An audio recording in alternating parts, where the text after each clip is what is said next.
se rendre aux États-Unis doivent désormais se rendre à l'ambassade américaine à Lomé au Togo pour se faire délivrer ces différents documents.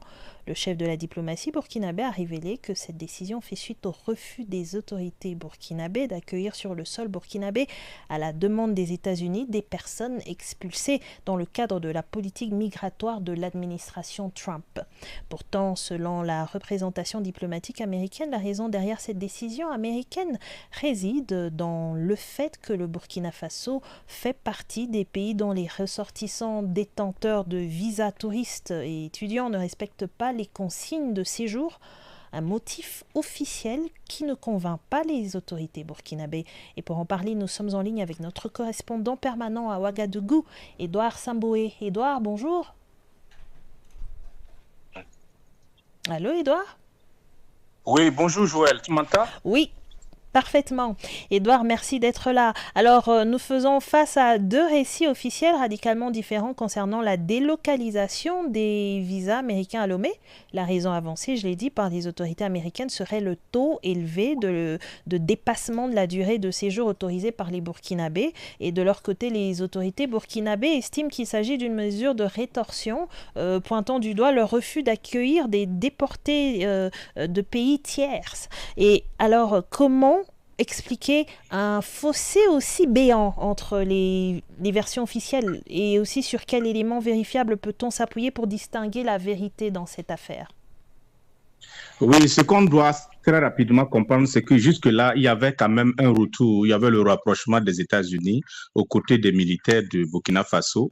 Il y a nombreux qui interprétaient comme les États-Unis voulaient prendre la place de la France dans cette partie de l'Afrique sahélienne.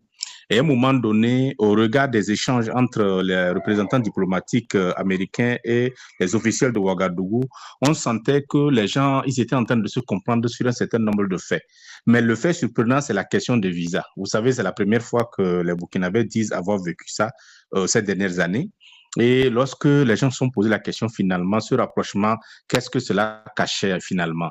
Et c'est là, il s'agit, il est ressorti qu'à un moment donné, c'est vrai que les discussions étaient faites et dans les discussions, il figurait la situation des citoyens qui sont expulsés du sol américain vers le Burkina Faso et que le Burkina Faso attendait à ce que les États-Unis attendaient à ce que le Burkina Faso accueille un certain nombre de migrants comme la plupart des pays africains. Vous vous rappelez par exemple le cas du Ghana qui a accueilli sur son sol et aujourd'hui on poursuit le Ghana pour ça en justice au niveau de la Cour suprême.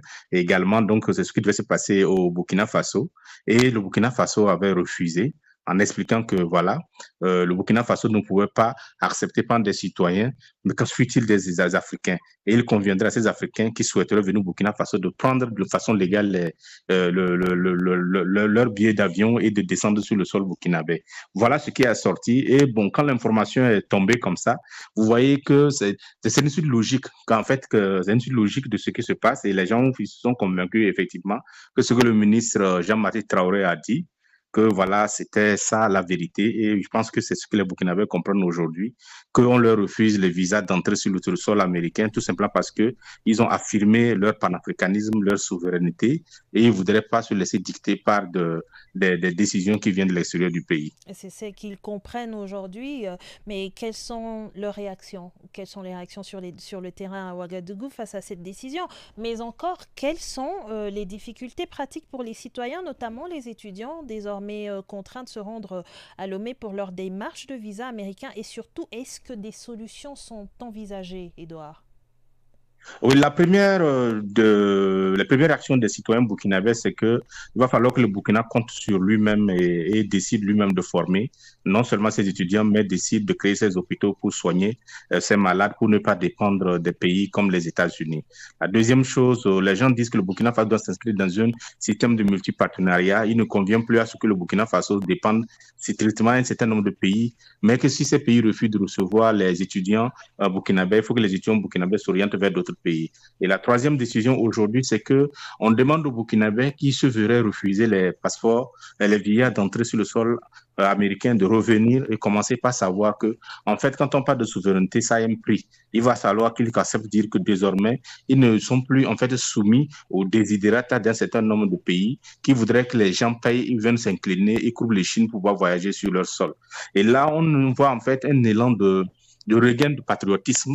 Et il y a une forme de sentiment de fierté qui fait que ces individus disent, voilà, nous, on paye le prix de notre chemin, nous sommes prêts à accepter et que désormais d'appliquer la réciprocité. Je pense que c'est en ce sens que les autorités sahéliennes décident d'appliquer la réciprocité, particulièrement pour le Burkina Faso, aux citoyens américains qui voudraient, mais surtout qui devaient s'étendre sur les entreprises américaines désirant de venir travailler sur le sol burkinabé.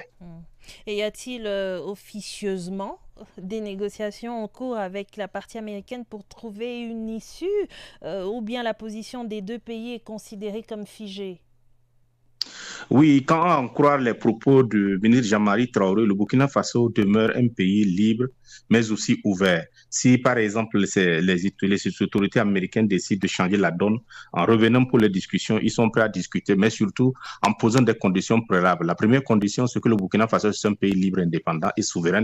Et deuxièmement, le Burkina Faso est un pays panafricain qui s'est inscrit dans la vision panafricaine. Et c'est la raison pour laquelle les citoyens africains ont le droit, ils peuvent venir quand ils veulent sur le sol burkinabé sans condition de visa. Et la troisième condition, c'est que les États-Unis doivent comprendre que le Burkina Faso ne doit pas se trouver contraint à recevoir des citoyens qui sont considérés comme non désirables sur leur sol et non qui doivent venir rester, alors que ces citoyens n'ont d'ailleurs décidé de venir sur leur sol. Et si ces conditions sont respectées, je crois que les autorités burkinabées souhaiteraient s'inscrire dans cette dynamique de normaliser leurs relations avec les États-Unis et de continuer dans le sens de la coopération.